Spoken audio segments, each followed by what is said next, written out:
नमस्कार दोस्तों, स्वागत है आप सभी का आपके अपने चैनल लर्निंग की क्लास में।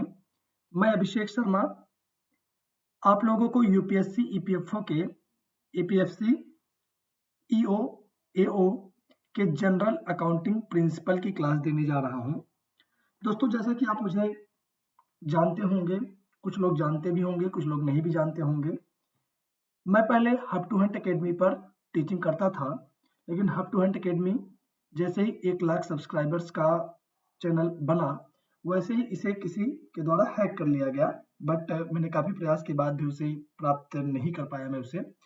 तो मैंने एक नए प्लेटफॉर्म की शुरुआत की और ये प्लेटफॉर्म हम लोग आज से कंटिन्यू कर रहे हैं और इस पर हम लोग जनरल अकाउंटिंग प्रिंसिपल का आज पार्ट नंबर 1 डिस्कस करेंगे। आज पार्ट नंबर 1 में हम लोग डिस्कस करेंगे टॉपिक अकाउंटिंग के परिचय, accounting and introduction, book keeping and accounting में फर्क और अकाउंटिंग प्रोसेस को आज हम समझेंगे। यह क्लास यूपीएससी ईपीएफओ के लिए बेहद उपयोगी है। पिछले चैनल पर भी मैंने इसके लेक्चर प्रोवाइड किए हुए थे। पिछली बार जब यूपीएससी ईपीएफओ की वैकेंसी आई हुई थी, तब मैंने अनअकैडमी पर भी ये लेक्चर प्रोवाइड किया था और बहुत सारे विद्यार्थियों से लाभान्वित हुए थे। इस बार मैं इसको नए प्लेटफॉर्म पर, नए चैनल पर शुरू कर रहा हूँ।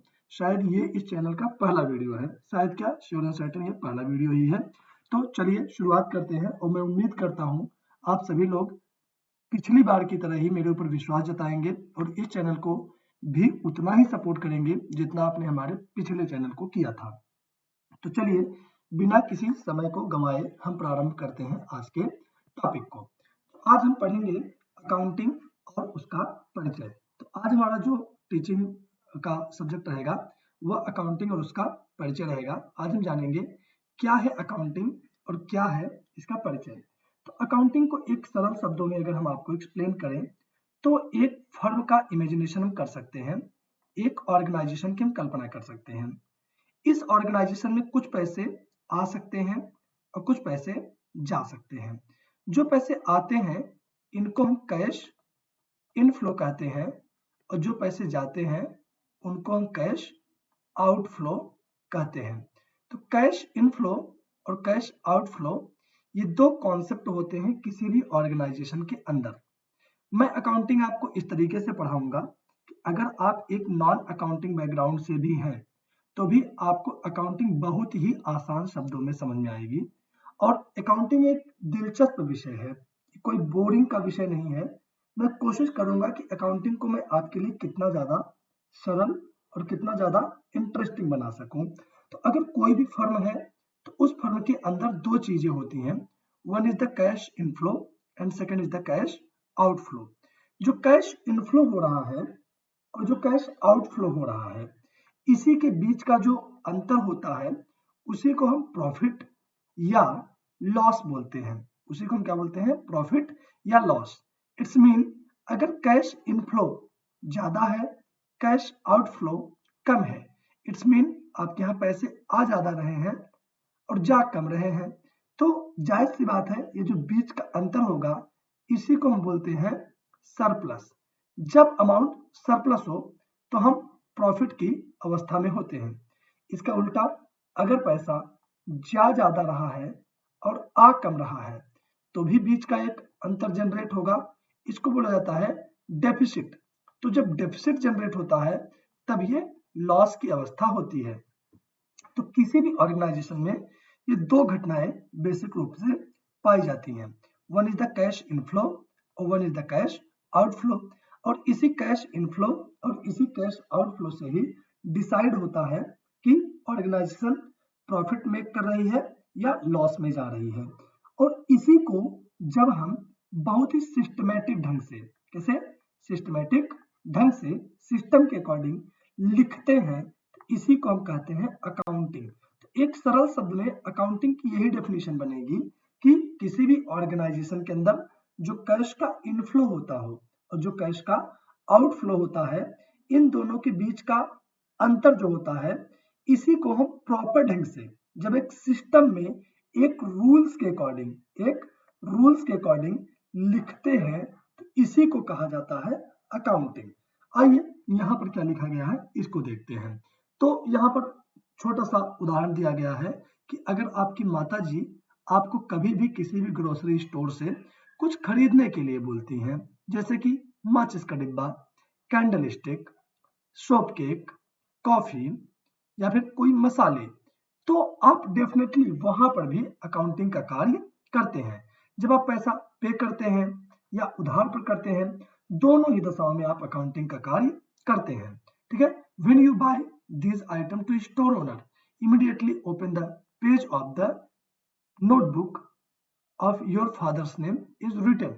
तो उनका कहना यह है कि अगर आप कहीं से भी कोई सामान लेते हैं तो उस सामान का अगर आपने नगद में भुगतान कर दिया तो वो कहीं पर भी से लिखेगा नहीं, लेकिन अगर आपने पैसा नहीं पे किया तो डेफिनेटली उसने अगर आपके पिताजी के नाम का या आपके नाम का कोई खाता बनाया होगा तो उस खाते में उसको क्या करेगा, रिकॉर्ड करेगा। तो इसी क्रिया को क्या कहा जाता है, अकाउंटिंग। तो यहाँ पर अकाउंटिंग को हम समझ चुके हैं कि अकाउंटिंग वास्तव में क्या होती है। ठीक है। अब हम बात करेंगे बुक कीपिंग और अकाउंटिंग के बीच के अंतर को। बहुत बार ऐसा लगता है कि बुक कीपिंग और अकाउंटिंग दोनों एक ही चीजें हैं, लेकिन नहीं, बुक कीपिंग अलग है और अकाउंटिंग अलग है। तो हम बात कर रहे हैं कि a business undertake number of the transaction, कि एक बिजनेस बहुत सारे ट्रांजेक्शन को अपने अंदर लेकर के रखती है। You can estimate the number of transaction a business undertakes. Okay, तो करें कि कैन यू एस्टिमेट, क्या आप इसे एस्टिमेट कर सकते हैं कि जितने भी बिजनेस में ट्रांजेक्शन्स हो रहे हैं क्या उनका आप आकलन लगा सकते हैं। तो ये डिपेंड करता है साइज पर, it will depend upon the size that you will be able to estimate it और not. It will be totally depend on the size of the business entity. अगर बिजनेस एंटिटी बड़ी है तो definitely you will not be able to handle it, लेकिन अगर business entity छोटी है तो definitely you will be able to handle it. Okay. Every day business transaction में बी अराउंड 1000 हंड्रेड्स। तो जैसा कि आप जानते हैं कि बिजनेस अगर बड़ा है तो डेफिनेटली बिजनेस के जो ट्रांजैक्शन होंगे उनकी भी मात्रा 100 या थाउजेंड्स में होगी। तो कह रहे हैं कि क्या एक बिजनेसमैन इन सबको रिमेंबर कर रख सकता है, उस पूरे ट्रांजैक्शन को वो डेली बेस पर रिमेंबर रख सकता है।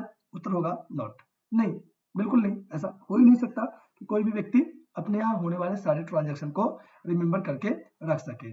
तब क्या होता है, तब आवश्यकता पड़ती है, then it is very necessary, तब एक बात जरूरी हो जाती है to record these business transaction in detail and a systematic manner. तब आवश्यकता पड़ती है कि इस पूरे बिजनेस ट्रांजैक्शन को रिकॉर्ड किया जाए बहुत ही डिटेल में, विस्तार से और एक सिस्टमेटिक, मतलब कि बहुत ही ज्यादा सिस्टम के तरीके से।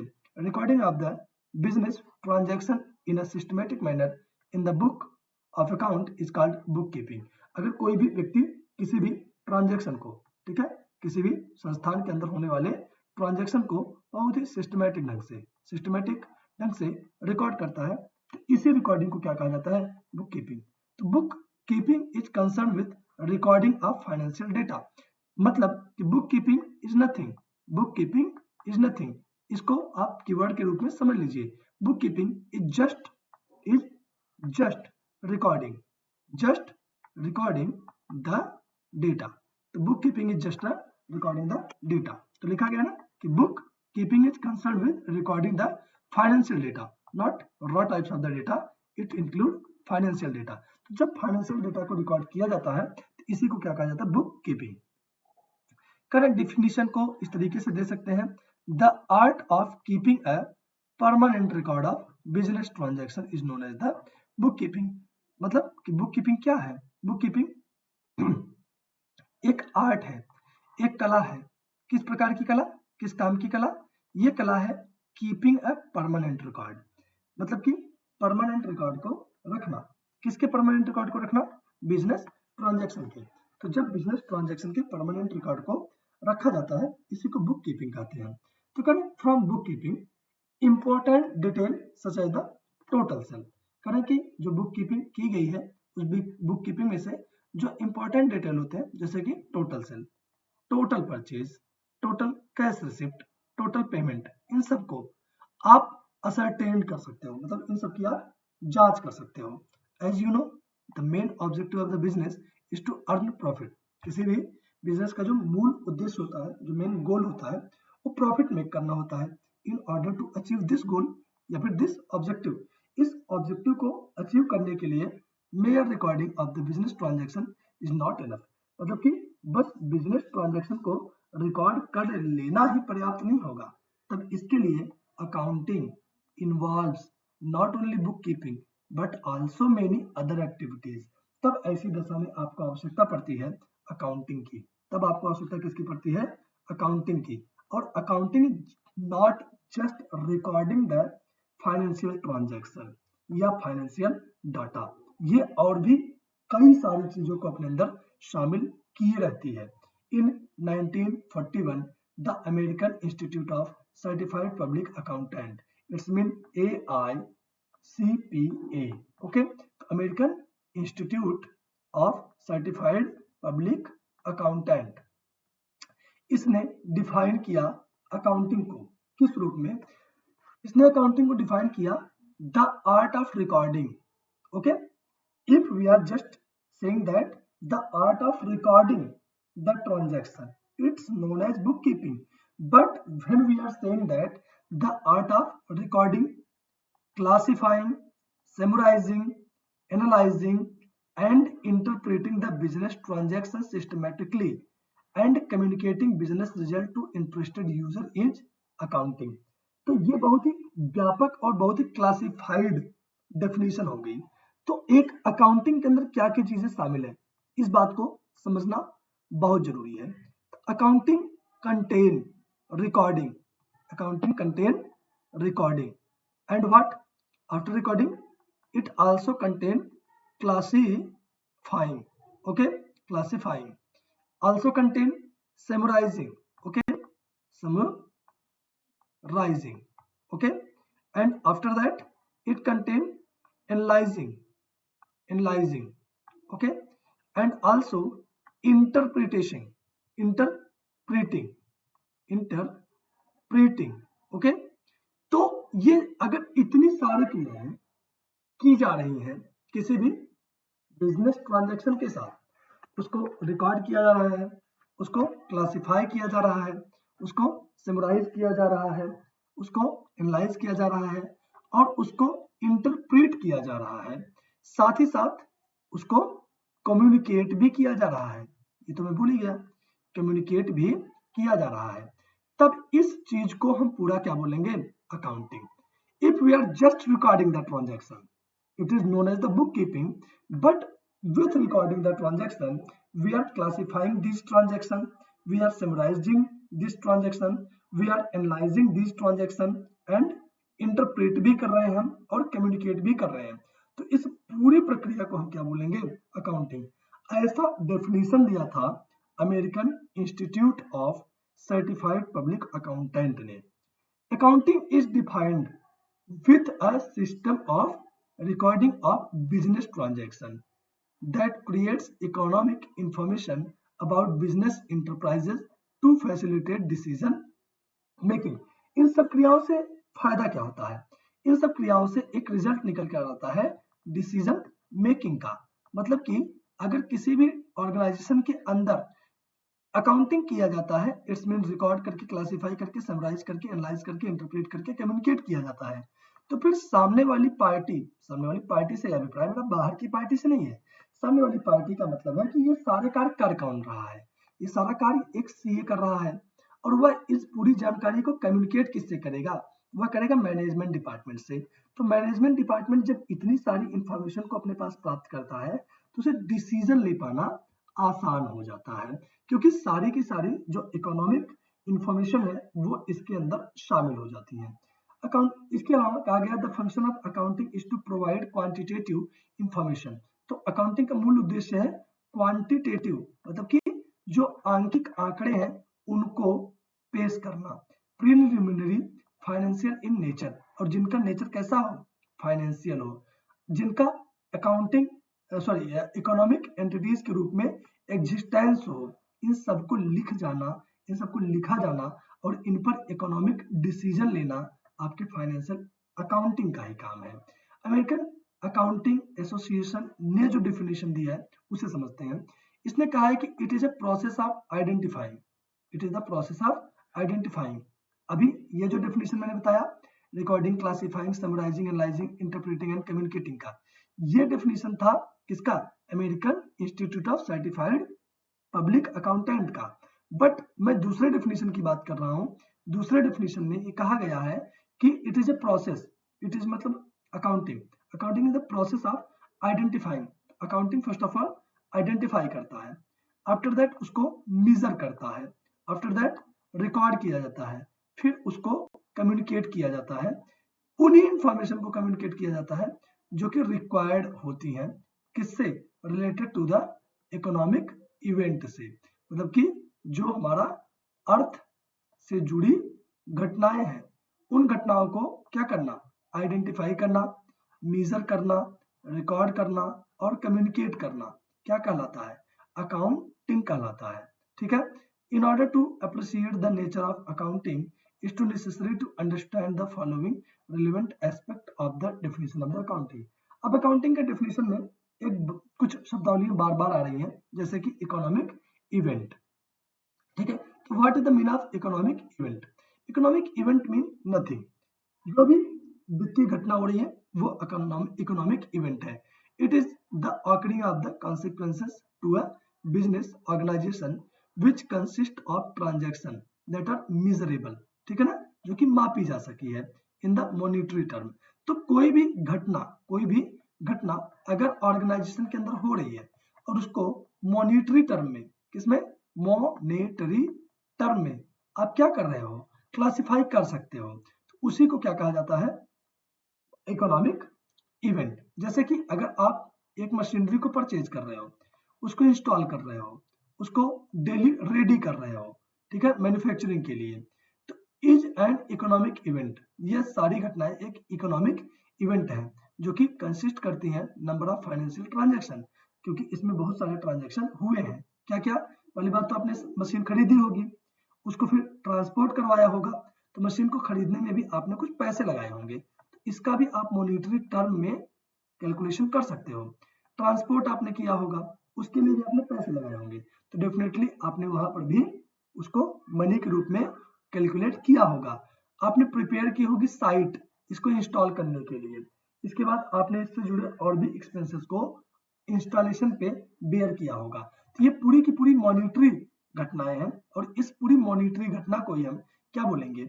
Economic event. ओके, अब आइए जान लेते हैं कि यहाँ पर दिए गए जो अलग अलग शब्द हैं उन शब्दावलियों का मतलब क्या क्या। एक तो आइडेंटिफिकेशन क्या है, जो कि American Institute of public accounting के द्वारा दिया गया है, ठीक है ना, सर्टिफाइड पब्लिक अकाउंटिंग के द्वारा जो दिया गया डेफिनेशन है, उसमें आइडेंटिफिकेशन, मेजरमेंट, रिकॉर्डिंग और कम्युनिकेटिंग, ये सारे शब्द थे। वास्तव में ये सारे शब्द इसके नहीं थे, ये सारे शब्द थे अमेरिकन अकाउंटिंग एसोसिएशन के। अमेरिकन अकाउंटिंग एसोसिएशन ने जो शब्द दिए हैं उनको यहाँ पर डिफाइन करने में चल रहा हूँ। आइडेंटिफिकेशन क्या है? आइडेंटिफिकेशन का मतलब कि आपको इम्प्लीफाई मतलब कि आपको डिटरमाइन करना होगा क्या? उन ट्रांजैक्शंस को जो कि रिकॉर्ड किए जाने हैं, फाइनेंशियल कैरेक्टर हो जिनका, उनको पहले आपको पहचानना पड़ेगा। जैसे कि गुड्स परचेज किया आपने कैश पर या क्रेडिट पर, तो इसको रिकॉर्ड करेंगे। Item of the non financial character, जैसे कि आपने मैनेजरियल पॉलिसी चेंज करी अपनी ऑर्गेनाइजेशन की, क्या इसको भी आप अकाउंटिंग में रिकॉर्ड करोगे? नहीं। तो आपको पहचानना पड़ेगा कि कौन से ट्रांजैक्शन को मुझे अकाउंटिंग में रिकॉर्ड करना है और कौन से को नहीं। तो इसी क्रिया को हम क्या कहते हैं? फिकेशन। इसी क्रिया को हम क्या कहते हैं? आइडेंटिफिकेशन। तो आइडेंटिफिकेशन का मतलब कुछ भी नहीं। आइडेंटिफिकेशन का मतलब संस्थान के अंदर होने वाली उन घटनाओं को पहचानने से है जिन घटनाओं को हमें ट्रांजैक्शन के अंदर लिखा जाना है।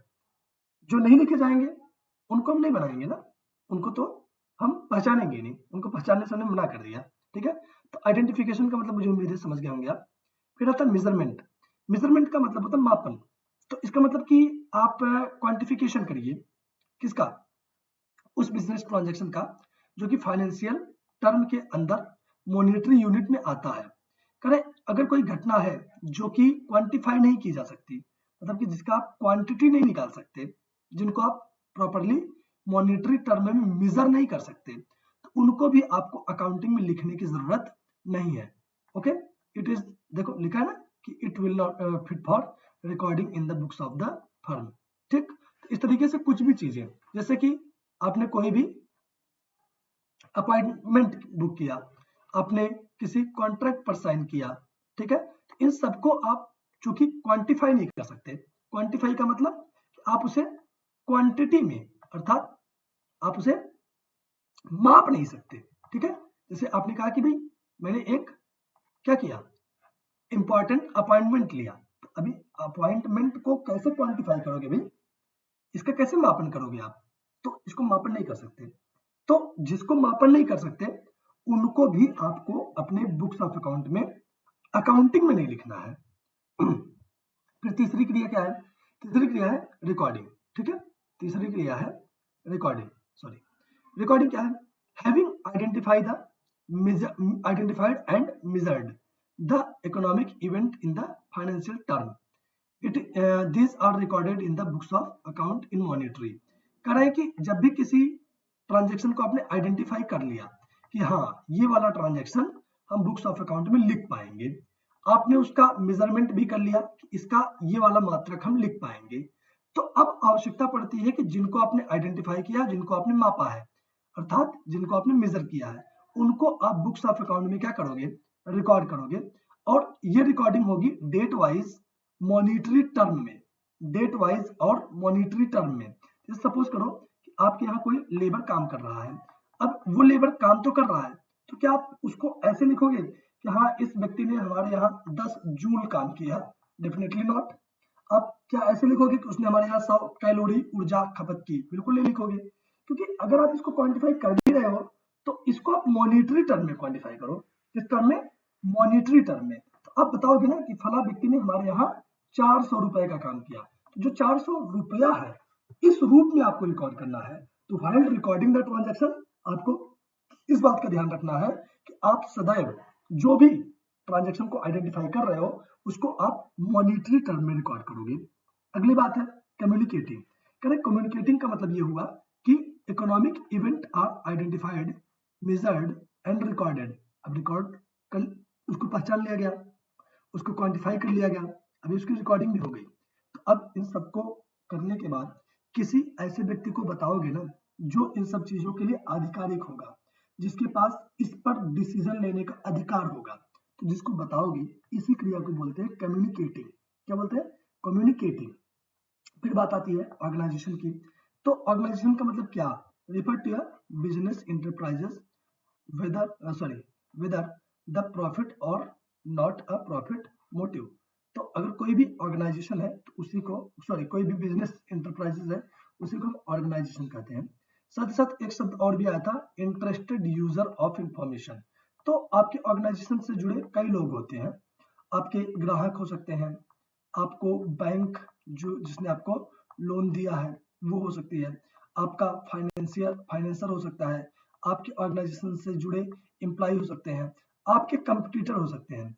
इन सबको हम इंटरेस्टेड यूजर ऑफ इंफॉर्मेशन की श्रेणी में डाल सकते हैं कि आपके ऑर्गेनाइजेशन में क्या हो रहा है उन सबकी जानकारी इनको चाहिए, इस सब घटनाओं की जानकारी इनको चाहिए।